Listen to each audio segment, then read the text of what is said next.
something that you might not expect. In the competitive world of eyewear, between cheap Chinese imports and high-end European brands, a little Aussie company is kicking big goals. Big goals indeed. Clive and Wally has actually run out of a factory in the western New South Wales town of Dubbo. Paul Marshall went along to meet the incredible characters behind it.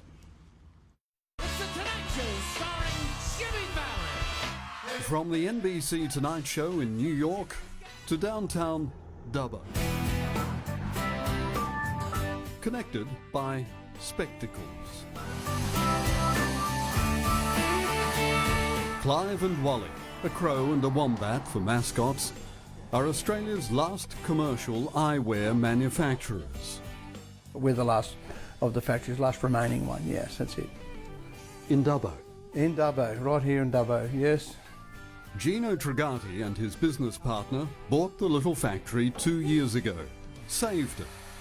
It had a different name, had been around since the 60s, but was nearly bust.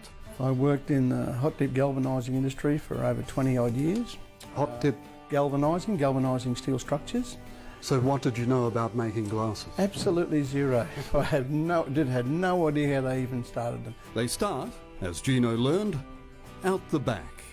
This material, the acetate, that's what they're made from, okay? We buy the sheets in, everything comes in from overseas, the whole lot. Unfortunately. Looks like a crash repair business. It just about does, yeah.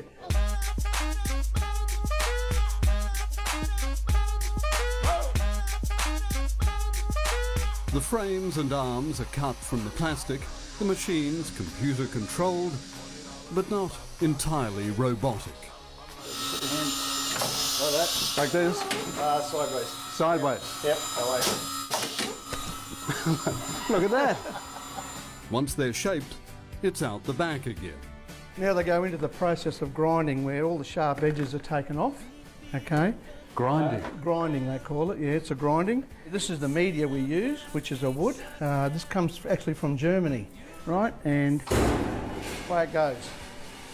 So that'll tumble now for the next 22 hours like that. And then we go into the next stage after that tomorrow. And so on, the polish. It's the same all over the world, whether they're made in France or made in Italy or whatever. It's all this barreling system the same, everywhere it is. So you see, who knew that? Nobody knows whoever that. came up with that in the first place, I have no idea. And then I get this little screw. They're assembled by hand, and if you've ever tried to fix your glasses, you'll know how hard that is. See, just being able to put that little screw in there, I am in awe of you. Oh, okay.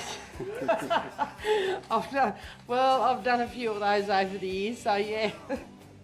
So Heather, you go out and sell these. I do. And what sort of reaction do you get out there? Wow, Australian made. Didn't know there was anybody left. We're very passionate about Australian made, extremely passionate. And too many manufacturing companies in this country are going by the wayside. They really are. Everything's getting made overseas. So we're determined to try and make this work. It's been tough and expensive. They can't compete against the cheap Chinese imports that are everywhere, but say the glasses they're making in Dubbo are as good as anything from Europe. You learn the hard way, don't you? Gordon came in because the glasses he bought somewhere else broke. Thank you very much, Gordon. Thanks a lot. See you very soon. Okay, thank you. Okay, thanks. Gordon, tell me, what happened? Your old ones broke? Yeah, old one's broke. Well, they weren't made in Australia.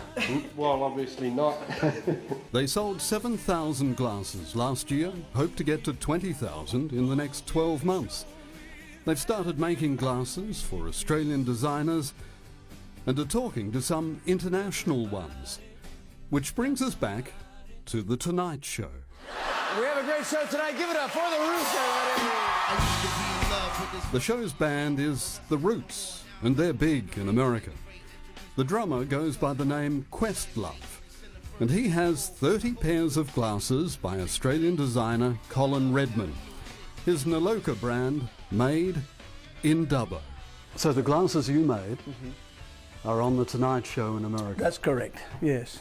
Well, that's not bad. So yeah, that's really cool. You're going to make it work? We have to make it work, and we're determined to make it work.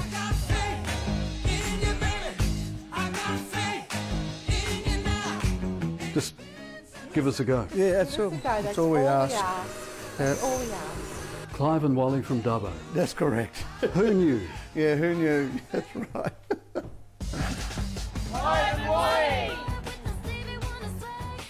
Oh, how awesome is that? And who knew that Paul Marshall could catch? Oh, reflexes of a cat. Oh, that is such a great story. I want a pair now. We So need good. more Clive and Wallies, don't we, around Australia? Indeed we do. Manufacturing jobs are disappearing. Yep.